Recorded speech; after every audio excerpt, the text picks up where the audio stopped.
Bab 46. Harus sama-sama selesai. Eriko sudah puas. Dia memastikan Jelita kembali ke kamar dan beristirahat dengan baik. Begitu semuanya dianggap selesai barulah Eriko kembali ke rumah sebelah. Rasanya dia jauh lebih segar dan rileks dibandingkan sebelumnya. Tidak pernah mendapatkan pelayanan apapun lagi dari Anyelir membuatnya sering tak fokus karena malah memikirkan hal itu dibandingkan kehidupannya sendiri. Namun malam ini Jelita sudah menyelesaikan dan menuntaskannya meskipun mereka tidak terlalu jauh. Sampai di rumah Leo, dia langsung saja beristirahat, tak lagi mempedulikan orang-orang yang saat ini sedang sibuk membereskan amplop-amplop dan kertas kado yang berserakan. Baru beberapa menit berbaring dan menutup mata Eriko sudah merasakan seseorang meniapu bibirnya, dia langsung menghindar. "Kamu mengganggu istirahatku saja," keluh Eriko, kembali duduk menemukan istrinya yang hendak menggodanya. Tidak tahu kenapa rasanya dia tidak menyukai apa yang Anyelir lakukan barusan.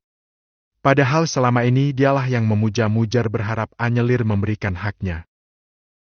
"Kenapa kamu berkata seperti itu, sayang? Kamu tidak merindukanku?" Anyelir merebahkan tubuhnya di lengan Erikco. "Di sini dingin, kamu mau?" Tawarnya tadi sebelum masuk. Anyelir mampir terlebih dahulu di kamar mandi, memeriksa setiap tanda yang ditinggalkan Leo. Semua sudah bersih sehingga dia bisa melakukannya dengan Eriko, tapi sayangnya suaminya itu malah menolak. "Tak, aku segan sama tuan rumah, istirahatlah, besok kita harus berangkat pagi-pagi sekali, aku tidak mungkin libur lagi." Elaknya kembali berbaring dan menenggelamkan diri ke dalam selimut. Mana mungkin Eriko tertarik lagi untuk melakukan itu sedangkan Jelita telah menyelesaikan tugas Anyelir dengan baik pula. Mata Eriko memang terpejam berusaha untuk tidur, tapi kepalanya sibuk membayangkan apa yang dilakukannya bersama Jelita mulai dari kemarin malam, siang, hingga tadi. Sentuhan Jelita terasa jauh lebih memabukkan dibandingkan Anyelir. Memang di antara mereka tidak ada hubungan apa-apa, tapi entah kenapa semua itu terasa tulus dilakukan Jelita untuknya. "Kamu ini lagi-lagi menolakku dan membuatku marah." Berusaha tidur pula menyusul Eriko, tapi dia benar-benar ingin itu sekarang. Tak pernah puas mendapatkannya dari Leo. Pria itu hanya bisa mempermainkan dan melepaskannya dengan alat. Berbeda dengan suaminya, semua murni selesai di tangan Eriko. Hanya saja suaminya ini terlalu monoton, tidak pernah memiliki variasi tertentu sehingga membuat Anyelir bosan sekedar puas tidak mau. Dia juga ingin menggunakan imajinasinya dalam menuntaskan keinginannya tersebut. Eriko sudah terlelap, dengkuran halus terdengar. Anyelir langsung mengambil ponselnya dan menghubungi Leo. "Riana sudah tidur?" bisik Anyelir beringsut turun dari tempat tidur. Dia mondar-mandir di depan pintu kamar menunggu Leo memberikan jawaban padanya. "Sudah, memangnya kenapa?"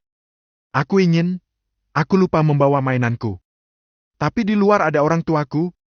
"Ya, sudahlah, kalian sama saja," keluh Anyelir mengakhiri panggilan masuk yang tersambung dengan Leo. Nana mungkin Leo mau menghampiri Anyelir yang bisa membuat hubungan mereka terbongkar. Lebih baik dia bersama Riana menjadi seorang bayi yang tengah menikmati mainan baru.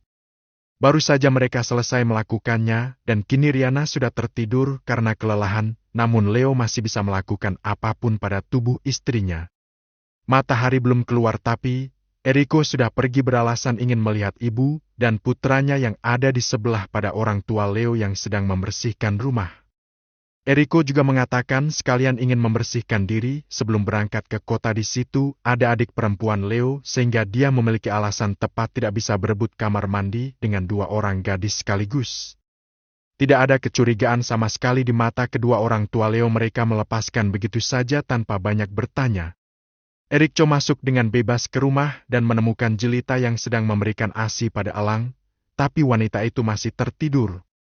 Eriko bersimpuh di belakang Jelita, memastikan putranya sudah selesai barulah dia meraih dan membalik posisi tidurnya. Jelita tersentak menemukan Eriko sudah berada di hadapannya dan membuatnya membelakangi elang. "Tuan di sini?" tanya Jelita hendak duduk tapi Eriko menahan. "Nanti ibu melihat. Ke dapur saja tuan, nanti nyonya besar bangun." Eriko menganggukkan kepalanya bergegas berdiri dan keluar dari kamar disusul Jelita agar waktu yang tidak seberapa ini bisa dimanfaatkan dengan baik. Masa yang melihat apa yang putranya lakukan hanya tersenyum senang. Akhirnya Eriko tergoda juga dengan Jelita. Dengan demikian akan mudah baginya membuang Anyelir menantu yang tukang selingkuh. Bukan di pangkuan Eriko tapi di meja kayu. Jelita duduk di sana, barulah Eriko yang duduk di kursi, sehingga bisa dengan mudahnya menguasai kedua adik Jelita, mempermainkannya seraya menikmati ASI hangat di pagi hari. Sialnya pagi ini Jelita malah terpancing. Dia tidak sanggup lagi dipermainkan Eriko tanpa selesai seperti pria itu semalam, sehingga tangan jadi langsung lancang mencari Eriko di balik celana pendek yang dikenakannya. "Kau mau?" tanya Eriko dengan nafas yang tersengal. Dari genggamannya saja Jelita tahu Eriko menginginkannya pula. "Tetapi, saya akan berusaha pula tanpa berjalan terlalu jauh," bisik Eriko membalas apa yang Jelita lakukan. Mendorong wanita itu hingga terlentang di meja. Menekuk kedua kakinya dan menenggelamkan wajahnya di sana. Astaga! Jelita menggila, sangat-sangat menggila mendapatkan apa yang sudah lama tidak didapatkannya sejak melahirkan Elang. Namun, saat gelombang itu mulai menghampiri mereka berdua, terdengar suara seorang wanita menyeru dari luar dengan menaik turunkan knop pintu sehingga Jelita tersentak dan mendorong Eriko. Tidak ingin ketahuan apa yang mereka lakukan, Jelita langsung berpakaian seadanya saja dan menyuruh Eriko ke kamar mandi. "Mas!" panggil Anyelir dari luar, kesal karena tidak ada yang membukakan pintu untuknya. Jelita menggulung asal rambut panjangnya menghampiri Anyelir, menarik napas terlebih dahulu sebelum membukakan pintu untuk wanita itu. "Di mana suami saya?" tanya Anyelir dengan tatapan yang semakin penuh kebencian saja pada Jelita. Saat bangun tidur dia tidak menemukan suaminya, dan ketika bertanya kepada orang yang ada di rumah sebelah mengatakan Eriko sudah berada di sini, katanya menumpang mandi, tapi saat dia datang pintu mulai terkunci. Butuh waktu lama pula bagi Jelita untuk membukakan pintu kayu tersebut. "Tuan Eriko?" tanya Jelita berpura-pura tidak tahu di dalam ada Eriko. "Saya tidak melihat Tuan Eriko, Nyonya. Saya baru bangun tidur, terkejut mendengar Nyonya memanggil dari luar, maka dari itu." "Kau masih tidur?" Jelita mengganggukan kepalanya. "Iya, Nyonya. Semalaman ini saya begadang karena Elang rewel dan banyak menangis." Jelasnya mendeskripsikan seperti apa malam yang dilewatinya, maka dari itu Jelita sedikit heran kenapa saat bersama dirinya Elang banyak bangun dan mencari ASI, giliran bersama Anyelir ASI tak berkurang dan jauh lebih tenang ditinggal. Sejak ditinggalkan sampai datang lagi ke rumah Elang masih tidur. "Itu karena kau tidak pandai mengurus Elang." Anyelir mendorong Jelita agar diberikan akses untuk masuk. Dia memeriksa seluruh rumah tersebut, tidak percaya suaminya tidak ada di sana. Sampai di kamar mandi, Anyelir mengetuk pintu kamar mandi tersebut karena tidak bisa dibuka dari luar. Eriko melongkan kepalanya. "Ada apa? Kau?" "Aku sedang mandi di sebelah, tidak bisa mandi karena ada adik-adiknya Leo." "Ada apa?" Eriko memotong. "Kenapa Jelita mengatakan tidak mengetahui di mana keberadaanmu? Tadi aku datang langsung mengunci pintu dan mandi. Jelita tidak ada urusannya denganku, jadi aku langsung ke sini." Balas Eriko berusaha santai agar tidak ketahuan. "Pergilah berkemas, kita harus segera pulang sebelum sarapan." Usirnya menutup kembali pintu kamar mandi. Bab 47, malah ketahuan. Lagi-lagi Elang dan ibunya yang dijadikan alasan Eriko untuk tak bergabung dengan yang lainnya di kediaman Leo. Pria itu ingin makan bersama sang ibu yang katanya sangat menghambat aktivitas orang rumah jika ikut bergabung dengan mereka. Tidak terima suaminya memisahkan diri, Anyelir mengikuti Eriko, menemukan suaminya itu sedang sarapan bersama Jelita dan ibu mertuanya. Memang ada masa sebagai pembatas antara Jelita dan suaminya, tapi tetap saja hati Anyelir panas melihat itu semua. "Kamu di sini, Mas? Ayo gabung sama kami di sana." "Kamu kenapa sih ngindarin aku terus seperti ini?" cecar Anyelir ikut duduk bersama Eriko. Dia juga membesarkan matanya pada Jelita agar mundur dan pergi. Ini bukanlah tempatnya dan tidak sepantasnya pula Eriko duduk sama tinggi dengan Jelita selaku babysitter atau pekerja di rumahnya. Aku lihat keluarga Leo tidak suka pada ibuku. Aku juga mendengar salah satu adiknya Leo mengatakan sangat disayangkan sekali ibu, tak bisa apa-apa jadi takutnya menyusahkan Leo kalau tinggal bersama. Aku tersinggung dan jujur saja aku merasa keluarga Leo itu sedikit arogan dan angkuh, tidak menyangka saja orang serba kekurangan seperti mereka malah memiliki mulut tak baik bahkan merendahkan ibuku. Jelasnya menyampaikan apa yang sempat didengarnya. Tadinya Eriko tidak terlalu memikirkan karena memang dia tidak memiliki hubungan apa-apa dengan Leo dan keluarganya. Tujuan mereka datang ke sana hanya untuk memenuhi undangan yang dibawa Anyelir selaku kakak kandung Riana.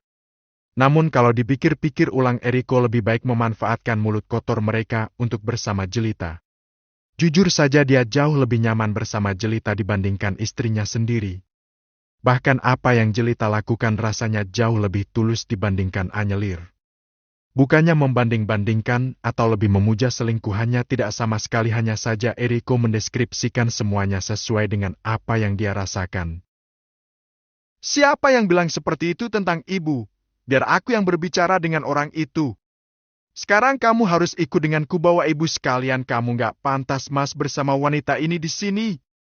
Kamu mau bikin aku cemburu? Kamu mau menyandingkan aku dengan Jelita, iya? Kami di sini hampir selesai, kau kembalilah ke sana, selesaikan sarapanmu, dan masukkan seluruh barang-barang ke mobil, kita harus segera berangkat, perjalanan kita cukup jauh menuju kota, dan aku besok harus ke kantor pagi-pagi sekali. Sudah cukup rasanya pekerjaanku tertunda terus-menerus karena mempersiapkan pesta pernikahan adikmu, bukannya aku perhitungan atau apa, tapi sudah saatnya pula aku memikirkan perusahaan dan keluarga kita, terutama untukmu Anyelir. Setelah ini seluruh urusan sudah selesai, aku harap kau mulai meluangkan waktu untuk putra kita. Sekalian aku nanti akan mengubah isi surat wasiat agar nama Alang bisa masuk.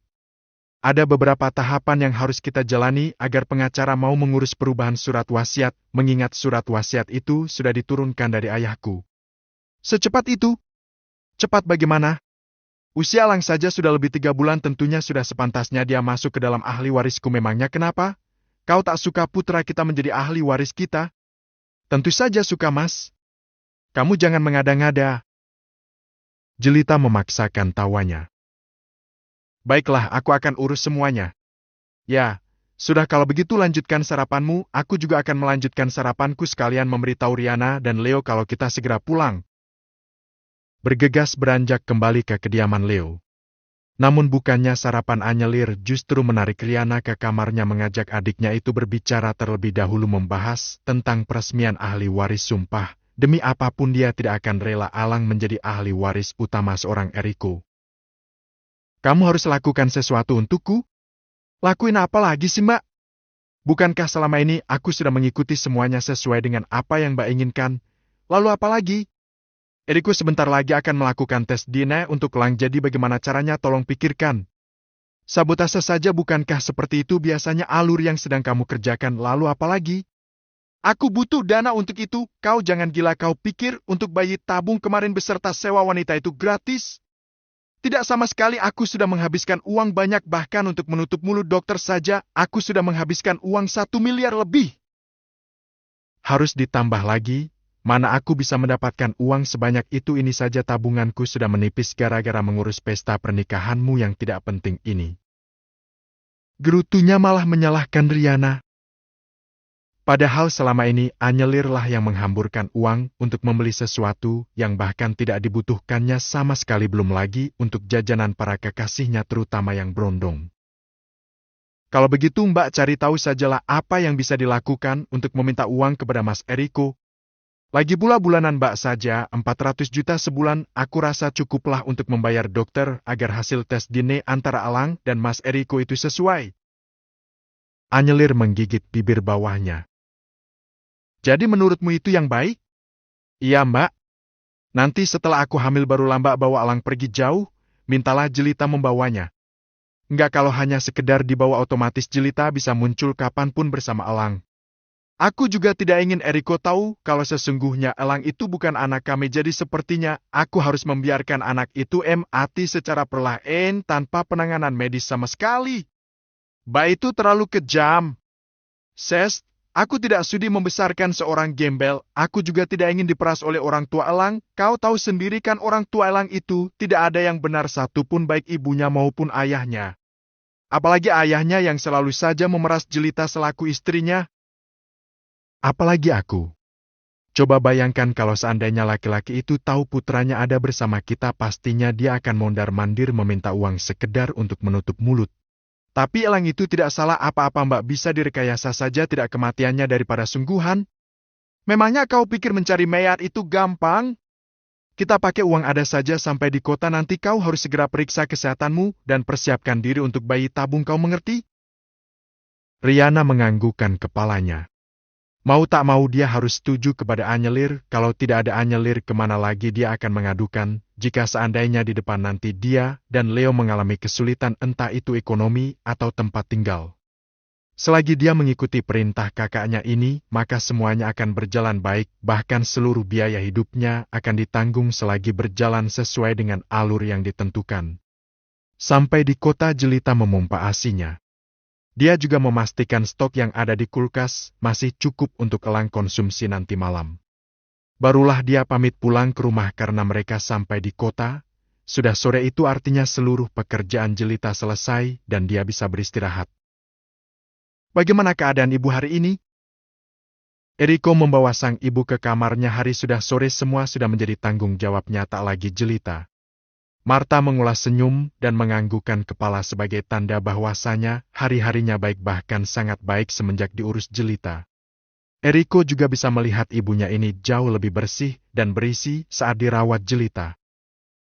Ibu mau makan sekarang atau nanti? Tanyanya merapikan rambut sang ibu. Kalau seandainya sekarang aku persiapkan sekarang, tapi kalau seandainya nanti aku akan temani ibu usai pulang dari luar. Ada beberapa dokumen yang harus aku periksa dari asistenku sebelum dibawa rapat esok hari. Jadi bagaimana? Ibu ingin sekarang? Silakan mengangguk, kalau nanti gelengkan kepala. Marta menggelengkan kepala. Ingin makan malam nanti saja bersama yang lainnya. Dia tahu kemana putranya ini akan pergi, sehingga tak mau mengganggu acaranya. Tadi di rest area, dia sempat melihat Jelita dan Eriko saling melempar senyum malu-malu selayaknya sepasang kekasih yang baru saja jadian. Jelita sudah pamit duluan pulang, pastinya Eriko akan menyusul wanita itu, dan lagi-lagi dokumen dijadikan alasan untuk pergi. Masa tahu aktivitas Eriko secara keseluruhan di kantor, dan tak pernah sekalipun dia menemukan putranya ini mengurus dokumen di hari libur. Sesibuk apapun Eriko, dia jarang sekali mengurus semuanya di hari libur, kecuali ada persiapan keluar kota barulah dia mempersiapkan semuanya, tak peduli weekend atau apa, pokoknya dia harus bekerja. Ya sudah, kalau begitu ibu istirahat di sini. Sebelum aku tinggal, apakah ibu butuh sesuatu? Marta menggelengkan kepalanya. Oke, apakah ibu ingin aku bantu berbaring di tempat tidur? Untuk kali ini Masa mengangguk karena memang dia membutuhkan kasur yang empuk untuk meluruskan punggungnya yang terasa kaku. Semua sudah selesai dikerjakan Eriko, pamit pada Anyelir menyampaikan alasan yang sama pada sang ibu, dia juga menitipkan Elang pada istrinya, itu barulah dia pergi. Dan benar saja dugaan Masa. Eriko tidak ke kantor, melainkan membelokkan mobilnya menuju rumah Jelita. Langsung saja kedatangannya disambut dengan baik, bahkan Jelita tidak memiliki batas apapun dengan Eriko. Jiwa kepemilikannya langsung aktif dalam menyambut pria itu, bahkan Jelita juga menutup dan mengunci pintu setelah Eriko duduk di ruang tamu. "Tuan sudah makan?" Tanyanya berbasa-basi, meskipun dia tahu pastinya Eriko tidak akan sempat makan karena jarak kepulangannya dan kedatangan Eriko tak lebih dari 1 jam. "Boleh saya makan di sini?" "Boleh, tapi sebelumnya aku masak dulu, apakah Tuan mau menunggu?" Eriko menganggukkan kepalanya. "Di mana saya bisa menunggu?" "Terserah Tuan saja, mau di sini atau ikut saya ke dapur pun tak masalah. Rumah ini Tuan yang menghadirkannya untukku, jadi Tuan juga berhak di sini. Benarkah?" Eriko menarik tangan Jelita agar duduk di pangkuannya. "Kau tak takut?" Jelita menggelengkan kepalanya. Untuk apa aku takut? Kita sama-sama makan nasi kecuali Tuan makan paku, beda lagi ceritanya. Gurau jelita mulai kehilangan rasa gugup saat berdekatan dengan Eriko. 3 kali bersentuhan dengan pria ini sudah cukup baginya menghadirkan rasa biasa. Kau bisa saja? Ya, sudah, kalau begitu pergilah ciptakan sesuatu untuk saya agar kita bisa makan. Rasanya saya lapar, tapi tidak ingin makan di rumah. Kalau begitu tunggu sebentar, aku akan periksa dulu makanan apa yang bisa aku olah untuk Tuan. Janji nggak bakalan lama, kurang dari 15 menit makanan itu sudah tersaji di meja. Menjepit hidung mancung Eriko dengan jari tangannya. Jelita beranjak menuju dapur. Beruntung dia masih ada bahan makanan di kulkas, meskipun hanya kangkung, telur, dan udang kering saja, tapi bisalah diolahnya untuk menu makan malam Eriko.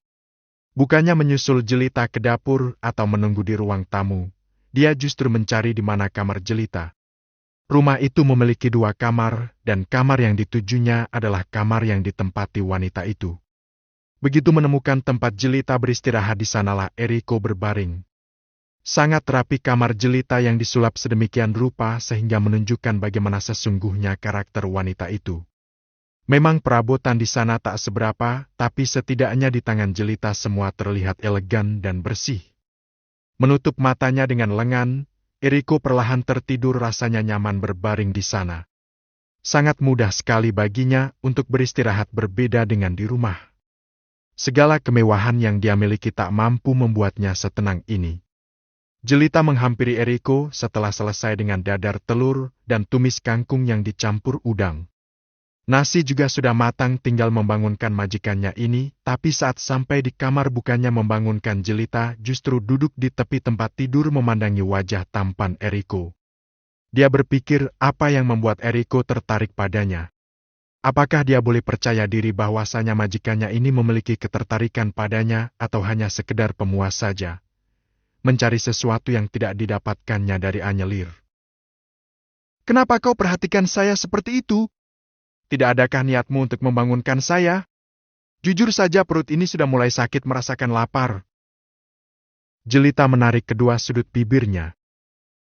Tadinya mau bangunin Tuan, tapi melihat tidurnya terlalu lelah, jadinya aku tak enak melakukannya. Apakah masakanmu sudah selesai?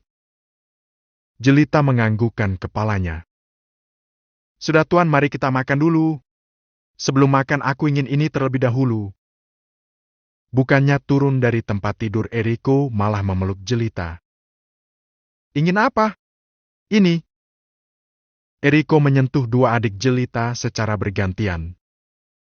Ada isinya kan, meskipun tadi di rumah kamu memompa ASI? Masih Tuan. Tidak perlu khawatir, semua akan diproduksi lagi saat ada yang dikeluarkan. Ingin sekarang atau nanti? Sama saja. Eriko membawa Jelita berbaring. Mereka melanjutkan apa yang sempat tertunda di kampung Leo tadi pagi, bebas melakukan semuanya sesuai dengan apa yang ada di imajinasi mereka berdua. Eriko bisa menemukan pula apa yang tidak bisa didapatkannya dari anyelir. Jelita juga bisa menggunakan paksaan Yudis pada Eriko. Tak perlu ada acara penyatuan di antara mereka berdua, kepuasan itu tetap diraih bersama-sama. Nafas Jelita tersengal, tangannya terulur untuk mengusap rambut tebal Eriko yang dihiasi buliran peluh.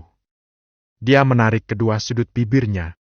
Ini tidak ada sama sekali di dalam skenario hidupnya menjalani hubungan terlarang dengan majikan sendiri yang selama ini memberikan kebaikan kepada putranya. Awalnya ini terjadi karena dendam atas mulut anyelir, tapi sekarang semakin kesini, dia malah semakin nyaman. Bahkan tidak lagi malu dan canggung, padahal seluruh pakaiannya dan Eriko sudah teronggok di lantai kamar. Mandi dulu, setelah itu kita makan malam, kata Jelita setelah melabuhikan kecupan singkat di bibir Eriko. Dia melepaskan diri dari kungan pria itu dan mengambil pakaiannya yang berserakan. Jelita? Ya? Saya? Jangan katakan apa-apa Tuan. Aku akan menerima Tuan kapanpun membutuhkan aku. Tuan juga tidak perlu khawatir, aku tidak akan menuntut apapun, aku juga akan menyimpan rahasia ini seutuhnya. Aku senang bisa menjadi bagian dari hidup Tuan. Percayalah, aku akan tahu diri siapa aku, tidak akan meminta lebih, apalagi pertanggungjawaban. Eriko memaksakan senyumannya. Dia bingung bagaimana caranya menyampaikan isi hatinya pada jelita ini. Terlalu cepat, tapi sangat berani melanggar sumpah dan janjinya kepada Anyelir. Tapi Eriko tidak tahu kenapa dirinya tak memiliki rasa bersalah sama sekali. Bahkan lebih menyenangkan rasanya berduaan dengan jelita dibandingkan Anyelir. Sama-sama membersihkan diri barulah mereka berdua duduk di meja makan memulai makan malam dengan menu sederhana, tapi Eriko sangat-sangat menyukai apa yang saat ini disediakan jelita di meja makan. Dia belum pernah menemukan menu ini di rumah, dia juga tidak pernah sekalipun memakan masakan Anyelir. Astaga! Lagi-lagi dia membandingkan jelita dengan istrinya. Apakah ini pantas? Entahlah, Eriko tidak tahu. Tunggu sebentar Tuan, sepertinya ada orang di luar. Jelita beranjak untuk memeriksa siapa yang saat ini mengetuk pintu. Seingatnya dia tidak pernah kedatangan tamu baik dari warga sekitar maupun orang-orang yang dikenalnya karena hanya Eriko lah yang tahu dirinya tinggal di sana. Kau! Pantas saja aku bisa tinggal di sini, ternyata kau menjadi simpanan majikanmu sendiri. Apa yang kalian berdua lakukan di dalam? Masuklah kalau kau ingin tahu. Jelita membuka pintu rumahnya lebar-lebar agar Yudis bisa memeriksa apa yang dia dan Eriko lakukan di dapur. Mereka sudah selesai sebelum Yudis datang. Tentunya sangat santai Jelita memperlihatkan aktivitas mereka pada mantan suaminya itu. Kalian pikir aku ini manusia bodoh yang bisa saja ditipu? Tanya Yudis seraya menyandarkan punggungnya di dinding menatap Eriko yang tampak cuek menghabiskan makan malamnya. Sejak mobil mewah itu terparkir di halaman rumah ini, aku sudah mengawasi gerak-gerik kalian termasuk mengintip apa yang kalian lakukan di kamar. Kenapa tidak langsung saja tancap gas tau Jelita ini, janda? Uhuk! Eriko tersedak. Mas, kenapa terkejut? Aku tahu hubungan kalian berdua sekarang, pilih saja keluarkan uang atau aku akan memperlihatkan bukti ini kepada Anyelir. Memperlihatkan rekam video yang tadi sempat diambilnya. Memang tidak terlalu jelas, tapi siapapun yang melihatnya pasti tahu itu adalah Eriko dan Jelita yang sering memuaskan diri di tempat tidur. Mata Eriko membesar melihat rekaman tersebut. Lain kali kalau mau ke sini, jangan dibawa mobilnya agar orang-orang tidak tahu kalau kau datang berkunjung. Bab 48. Nyaman denganmu. Terima kasih atas peringatannya. Eriko mendorong kursinya ke belakang sebelum berdiri dan menghampiri Yudis. Dia juga mengeluarkan ponsel dari saku celananya. Berapa juta yang kau inginkan? 5, 10, atau 50 juta? Tanyanya memperlihatkan ponselnya. Sebutkan saja berapa nominalnya dan tunjukkan nomor rekening mana yang bisa saya transfer untuk membayarmu agar kau tutup mulut tidak melaporkan kepada siapa-siapa termasuk istri saya. Kau tidak ingin bernegosiasi terlebih dahulu? Tidak perlu. Kedua pundak Eriko terangkat. Saya bisa memberikan uang berapapun yang kamu inginkan. Tuan jangan dengarkan dia. Aku. Diamlah Jelita. Ini bisnis antara lelaki, kau tidak bisa ikut campur dalam hal ini karena kau tidak akan mengerti bagaimana cara Eriko bekerja. Menenangkan Jelita yang tampak panik melihat bagaimana senyuman tipis yang terukir di bibir Yudis. Dia yakin mantan suaminya ini langsung mempersiapkan nominal yang sangat besar untuk memeras Eriko. 100 juta? Tidak masalah. Berapa nomor rekeningnya? Eriko membuka aplikasi banknya. Bukankah kemarin kau sudah menyimpan nomor rekening istriku? Setiap harinya saya melakukan transaksi dan itu tidak sedikit, sehingga saya sudah kehilangan nomor rekening. Silakan sebutkan berapa. Tunggu sebentar. Yudis mencari nomor rekening Fanny yang disimpan di salah satu kontak ponselnya. Menunjukkan deretan angka tersebut pada Eriko, dia juga menyebutkan bank apa yang digunakan istrinya tersebut. Alih-alih mencatat nomor tersebut ke aplikasi M-Bankingnya, Eriko justru merampas dan menggenggam erat ponsel tersebut, melemparkannya ke lantai hingga berubah menjadi kepingan-kepingan tak berguna. Yudis tersentak melihat apa yang Eriko lakukan pada ponselnya. Sekarang kau tak memiliki bukti apapun lagi untuk menjerat saya dan Jelita? Mengeluarkan uang yang ada di dompetnya. Ini ada uang 2 juta sebagai kompensasi karena saya telah merusak ponselmu. Satu sudut bibir Eriko terangkat puas melihat bagaimana terkejutnya Yudis atas apa yang baru saja dia lakukan. Pria itu langsung memeriksa ponselnya dan menyatukan kembali benda pipih tersebut menjadi satu bagian mencoba menyalakan, tapi sayangnya tiada berguna. Lemparan Eriko benar-benar keras sehingga memecahkan layar ponselnya. Kau! Terima kasih atas tipsnya, sehingga saya sudah tahu kalau di kamar jelita ada sedikit space bagimu untuk mengintip ke dalam. Terima kasih juga telah memperingatkan saya agar tidak membawa mobil lagi kemari. Semua tips itu akan saya bayar. Menambah uang 100.000 lagi dan langsung melemparkannya pada Yudis yang sedang berusaha memperbaiki ponselnya. Sekarang pergi dari sini sebelum saya memutarbalikkan fakta, maka kau akan menjadi bulan-bulanan warga. Kau hanyalah seorang sopir angkot. Tentunya perkataanmu tidak akan pernah mereka hargai karena kita memiliki tahta yang sangat berbeda. Eriko kembali ke tempatnya semula.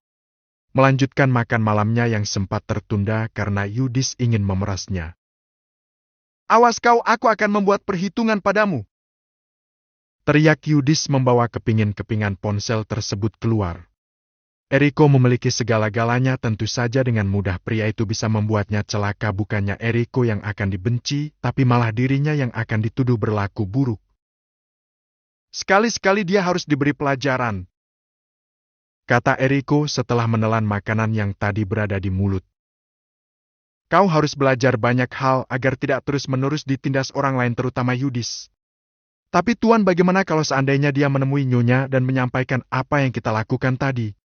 Tidak akan ada seorang pun yang mempercayai perkataan Yudis. Pastinya dia akan menjual informasi itu dan mengharapkan imbalan yang tidak sedikit. Setahu saya Anyelir itu orangnya sangat pelit. Dia hanya memikirkan dirinya sendiri, jadi tidak mungkin dia mau mengeluarkan banyak uang demi informasi yang tidak jelas buktinya. Tapi Tuan, kalau seandainya suatu saat nanti Nyonya mengetahui ini semua, bagaimana? Aku. Jangan berandai-andai seperti itu. Aku hanya takut merusak rumah tanggamu dengan Nyonya Anyelir. Seperti yang Tuan ketahui, Nyonyalah yang membawaku kemari, sehingga kita berdua bertemu sangat tidak baik. Jika saya nyaman denganmu, kau puas sekarang? Jelita mengatupkan mulutnya rapat-rapat. Bisa-bisanya Eriko mengatakan nyaman berada di dekatnya. Astaga!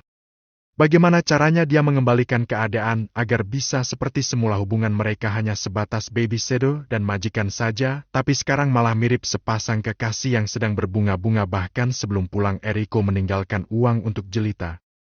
Pokoknya uang itu bisa digunakan untuk pegangan dan berjaga-jaga jika seandainya Jelita membutuhkan sesuatu. Besok saya tidak akan pulang ke rumah, tapi saya akan langsung ke sini menjemputmu. Saya akan menemanimu berbelanja pakaian dan ke salon. Apakah kau mau? Jelita menggelengkan kepalanya. Aku tidak pantas menerima itu semua, Tuan. Tapi bagi saya, kau pantas mendapatkannya. Tangan Eriko terulur untuk mengusap pucuk kepala Jelita. Saya pulang dulu, ini sudah terlalu larut. Hati-hati, Tuan. Jelita melambaikan tangannya melepas kepergian Eriko, barulah dia mengunci pintu pagar rumahnya. Jelita mengambil uang yang tadinya ditinggalkan Eriko di meja ruang tamu. Ada 5 juta uang di sana. Kenapa banyak sekali? Gumamnya tak percaya. Setelah sekian lama hidup di dunia, baru hari ini Jelita bisa merasakan uang 5 juta di tangannya. Malam ini Leo tidak ingin diganggu, dia ingin menghabiskan waktunya bersama Riana. Sedangkan Anyelir sudah uring-uringan setelah memberikan ASI untuk elang. Bayi mungil itu sudah tertidur lelap. Dia ingin bersenang-senang dengan Eriko, tapi suaminya itu tak kunjung pulang. Maka dari itu, saat Eriko memasuki kamar, setelah menyuapi Marta makan malam, langsung menghampiri dan memeluknya. Kau dari mana saja, Mas? Suka sekali meninggalkan istrimu. Bukannya meninggalkan. Eriko melepaskan pelukan Anyelir dari tubuhnya. Hanya saja tadi ada sedikit keperluan di kantor, jadi aku harus menyelesaikannya terlebih dahulu. Sebenarnya aku sudah pulang dari tadi, tapi langsung ke kamar ibu tadi. Aku sudah berjanji kepada ibu untuk menemaninya makan malam, maka dari itu ibu tidak tertarik menerima ajakanmu untuk makan bersama. Jelas Eriko. Dia ke kamar mandi sekedar untuk mencuci wajah, dan kedua tangannya saja tadi sebelum pulang dia sudah sempat mandi di kediaman Jelita. Eriko juga sudah selesai makan malam di sana. Lalu sekarang apa? Anyelir yang sudah mendambakan Eriko menyusulnya ke kamar mandi memeluk Eriko dari belakang saat pria itu masih sibuk membasuh tangannya di wastafel. Sekarang tidur. Aku benar-benar mengantuk, besok harus meeting pagi-pagi sekali. Mas, aku juga mau minta maaf besok mungkin pulang telat karena ada beberapa dokumen yang harus aku daur ulang. Aku percayakan padamu untuk mengurus tes DNA Elang agar bisa masuk ke dalam daftar ahli warisku. Akan aku usahakan jadi sambelnya bagaimana? Bisa pakai rambut saja, berikan biaya yang cukup banyak agar hasilnya bisa segera kita dapatkan. Baiklah, tapi lusa habis makan siang, kamu harus ikut denganku ke rumah sakit, aku ingin memiliki anak lagi. Apakah tidak terlalu cepat, usia Elang belum genap 4 bulan? Tidak mas, aku ingin memiliki anak sebanyak mungkin, agar tidak kesepian. Lihatlah sekarang aku dan Riana hanya berdua. Tapi kenapa harus mengambil sampel lagi? Bukankah waktu itu kita sudah pernah melakukan pemeriksaan dan, kau yakin, tak apa bukannya kau sesar? Selidiknya. Aku tahu itu mas, ini hanya untuk menanggulangi agar tidak ada kelainan yang terlahir pada anak kita. Yang kedua, jadi kita harus benar-benar sehat jasmani dan bersih dari segala penyakit. Aku juga ingin memastikan apakah kau masih baik atau tidak, jangan sampai ada bagian dirimu yang tidak bisa tumbuh dengan sempurna. Lagi pula ini hanya tes saja. Dilakukan nanti saat Elang ulang tahun baru, aku lepas pengaman. Akan aku usahakan, sekarang tidurlah. Eriko beranjak meninggalkan Anyelir di kamar mandi. Dia sudah mendapatkan semuanya dari Jelita, jadi tidak tertarik lagi menerima tawaran istrinya itu. Bab 49. Curi-curi kesempatan. Tunggu dulu, Mas. Tolak Riana sebelum Leo mengambil posisi yang tepat untuk menyatukan diri. Buru-buru Riana beringsut duduk dan mengeluarkan sesuatu dari laci nakas menyerahkannya pada Leo yang keheranan bisa-bisanya sang istri malah menjeda saat dirinya sedang berada di puncak. Apa ini? Ini pengaman, masa kamu tidak tahu? Ya, aku tahu ini pengaman, tapi apa tujuan kamu memberikan ini kepadaku? Pakailah ini mas, aku tidak ingin hamil. Keinginan Leo untuk melakukannya dengan Riana langsung terjun bebas menciut, tak ingin lagi ada permainan apapun di antara mereka. Dia beringsut turun dari tempat tidur dan mengemasi kembali pakaiannya mengenakan seperti sebelum mereka melakukan pemanasan tadi. Maaf, aku tidak bisa. Tapi kamu harus mau melakukannya, kalau tidak Mbak Anyelir pasti akan marah kepada kita berdua. Kalau seandainya tiba-tiba saja aku hamil bagaimana? Bukankah Mbak Anyelir sudah ngasih tahu kalau aku harus segera hamil anaknya Mas Eriko untuk percobaan itu? Pastilah tidak akan sebentar. Otomatis aku harus menunggu anaknya Eriko lahir dulu, barulah aku bisa memiliki anakku sendiri dari rahim istriku. Apakah kau pikir ini adil untukku? Mas, bukankah kita sudah sepakat akan hal ini? Tapi kenapa tiba-tiba saja kamu malah berubah pikiran seperti ini? Tolong katakan padaku apa yang membuatmu. Riana, kakakmu itu terlalu egois dan keras kepala, orang-orang di sekitarnya harus melakukan apapun yang dia inginkan, tidak peduli apakah kita menderita atau tidak. Jadi aku rasa sudah cukup sampai di sini. Kalau kau masih ingin hamil anaknya Eriko yang sudah kau nikahlah dengannya, maka aku akan menceraikanmu saat ini juga. Putus Leo, dia tidak ingin istrinya ini selalu saja disetir Anyelir.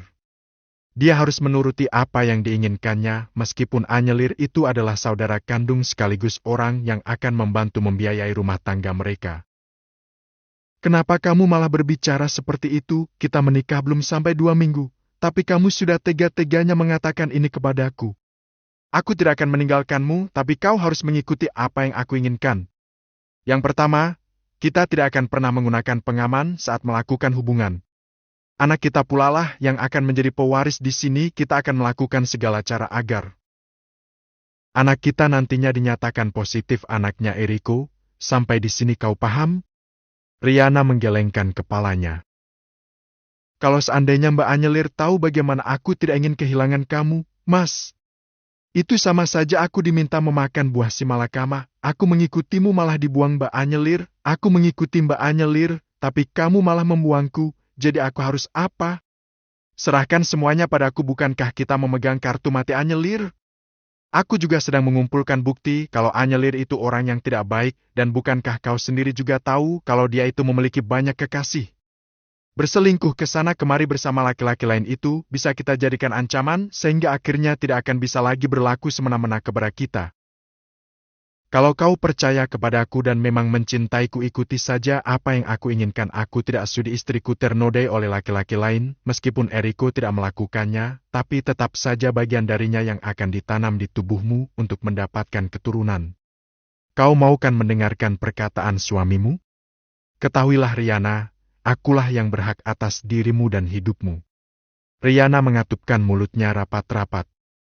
Saat ini dia benar-benar berada di posisi yang sangat terjepit. Tidak bisa lagi berbicara apa-apa kepada karena memang apa yang dikatakan suaminya ini benar adanya. Bukankah selama ini dia memegang kartu mati, lalu kenapa dia harus takut dan tunduk kepada wanita itu? Dia bisa melawan dan menjadikan itu semua sebagai senjata yang akan membuat Anyelir akan bertekuk lutut padanya. Percayakan semuanya kepadaku, kau cukup diam dan terima saja semua perintah yang Anyelir inginkan. Jika semuanya ketahuan, maka akulah yang akan bertanggung jawab. Riana menganggukkan kepalanya bersimpuh di kedua lututnya dan memeluk Leo. Aku mohon jangan tinggalin aku mulai hari ini dengan tegas. Aku nyatakan memilihmu sebagai tujuan hidupku. Terima kasih. Leo melabuhkan kecup lama di pucuk kepala Riana. Satu sudut bibirnya terangkat tak sabar menunggu waktunya tiba. Keturunannya akan menjadi pewaris seorang Eriko, setelah itu dia akan mencampakkan Anyelir sejauh mungkin agar tidak lagi bisa bertemu dengan Riana. Harta kekayaan Eriko didapatkan Riana pun bisa dikuasainya. Sungguh sangat bagus idenya, bukan? Membalaskan segala omongan kotor yang dilontarkan Anyelir terhadapnya maupun keluarga besarnya. Aktivitas mereka berjalan seperti biasanya. Bibi Suwarni dan Jelita datang langsung mengurus keperluan yang ada di dapur sebelum membereskan segala yang kotor di ruang mencuci. Jelita langsung menata ASI di kulkas stok yang dipompanya sebelum berangkat bekerja tadi. Tidak sabar ingin bertemu dengan Eriko, Jelita langsung menuju kamar pria itu, mengetuk 2 kali menunggu seseorang mempersilahkannya untuk masuk. Sebenarnya ini bukanlah aktivitas yang aneh bahkan rutinitas, tapi biasanya Jelita dipersilakan masuk saat Eriko sudah berangkat ke kantor, namun hari ini dengan lancangnya Jelita ingin meminta izin mengambil elang saat Eriko masih berada di rumah. Tentunya yang membuka pintu kamar Anyelir, dia menatap tajam pada Jelita yang mengganggu istirahatnya sedangkan Eriko masih mandi sebelum sarapan ke bawah. Maaf nyonya saya. Kau bisa tidak tunggu suami saya pergi dulu baru datang kemari? Tuan belum berangkat? Tanya Jelita malah balik bertanya kepada Anyelir. Belum, kau tidak lihat sekarang pukul berapa? Menunjuk jam yang menggantung di dinding kamarnya. Astaga, masih pukul 7. Jelita menutup mulutnya menggunakan telapak tangan. Maaf nyonya, soalnya di rumah saya tadi jam menunjukkan pukul 8, kenapa sampai di sini malah pukul 7? Apa mungkin jamnya sudah rusak ya? Tadi saya malah takut telat. Jelasnya menggaruk kepalanya yang tidak gatal. Ya, sudah kalau begitu saya. Bawalah elang ke bawah. Anyelir membukakan pintunya kamarnya lebar-lebar mempersilakan Jelita masuk, tak berselang lama pintu kamar mandi juga ikut terbuka. Eriko keluar dengan handuk yang melilit pinggangnya, tangannya sibuk mengeringkan rambut tebalnya dengan sehelai handuk putih, seolah dia tidak melihat keberadaan Jelita. Langsung saja Eriko menyerahkan handuk pada Anyelir. Mandilah. Terima kasih. Anyelir menerima handuk dari Eriko. Segera bawa elang keluar suami, saya akan berpakaian. Kata Anyelir sebelum beranjak menuju ke kamar mandi. Jangan pergi. Kata Eriko begitu pintu kamar mandi tertutup rapat. Dia bergegas menghampiri Jelita yang hendak mengambil elang di dalam box bayi. Jangan ganggu elang dulu mumpung dia masih tidur. Eriko menggenggam pergelangan tangan Jelita. Kau ingat janjimu kan? Ingat Tuan nanti pulang bekerja langsung temui Tuan di tempat yang telah ditentukan, karena nanti Tuan tidak membawa mobil jadi harus hubungi Tuan terlebih dahulu setelah keluar dari rumah. Tapi kalau seandainya kau memiliki alasan keluar sambil membawa elang, kabari saya lebih cepat lebih baik. Kenapa? Tuan merindukan saya. Sepertinya begitu. Eriko mengangkat dagu Jelita menyapu sekilas bibirnya. Sekarang pergilah bawa elang ke bawah sebelum dia selesai. Baik Tuan.